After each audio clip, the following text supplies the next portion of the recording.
양세형이 마동석에게 맞았다는 증거 영상입니다. 하지만 다른 각도에서 보면 맞지 않았습니다.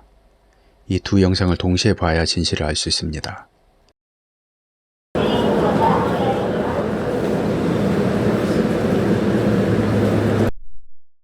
동생은 바나나 껍질을 버리러 갔다가 환승하기 좋은 자리로 다시 왔다는 이유로 표적이 되었습니다.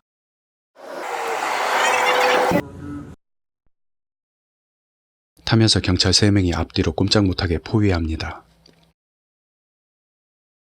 그리고 곧바로 뒤에 공간이 있다고 미리 찍어둡니다. 이 장면은 4분 후 어깨 부위를 만졌다는 내용 뒤에 접촉을 피할 공간이 많았다는 증거로 사용되었습니다. 경찰은 추행하는지 감시하는 대신 출발 1분 만에 밀면서 촬영하기 시작합니다.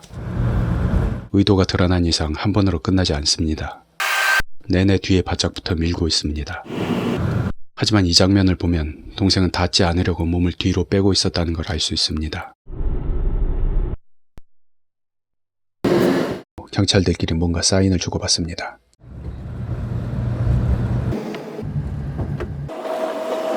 그러는 동안 여성은 잠이 들어 있었습니다. 눈 감은 장면이 처음 찍힌 6분부터 8분 45초까지 여성은 내내 졸고 있었습니다. 그러더니 이번엔 스마트폰을 쥔 왼손을 찍습니다.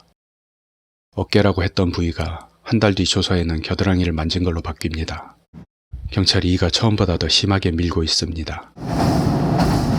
어깨를 밀어도 팔을 뺄 수가 없는데 상완부를 밀착한 채 밀어붙입니다. 다른 각도에선 경찰 3도 밀고 들어오며 밀어서 닿을 때마다 만졌다는 증거로 사용합니다.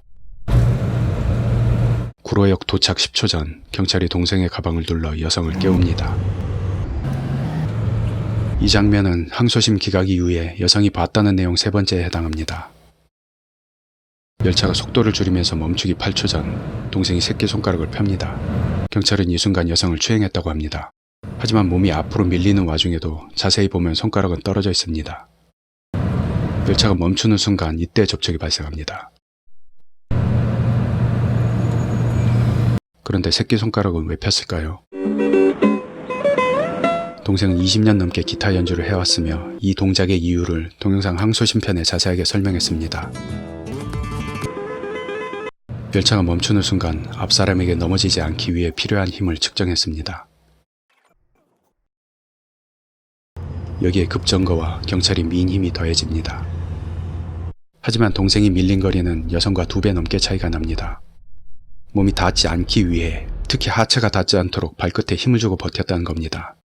이게 여성에게 접촉 의도를 가진 사람의 행동일까요? 이 장면은 시간을 거슬러 1분 50초 전 겨드랑이를 만졌다는 자료 뒤에 사용되었고 항소심 기각 이후 여성이 여러 번 봤다에 해당합니다. 여러 번이라지만 정확히 3번 여성이 돌아본 것으로 인해 경찰의 존재는 사라지고 모든 건 동생의 고의에 의한 접촉으로 유죄 판결을 받았습니다. 하지만 그 3번조차 동생이 한 게 아니고 고의도 아니라는 증거가 동영상 항소심 편에 자세히 나와 있습니다. 경찰은 이 영상을 찍은 한 달 뒤 아무것도 모르고 있던 동생을 갑자기 경찰서로 불러 조사를 합니다. 사실과 다른 진술이 어떻게 기록되는지 동영상 조서편에 보면 자세하게 나옵니다.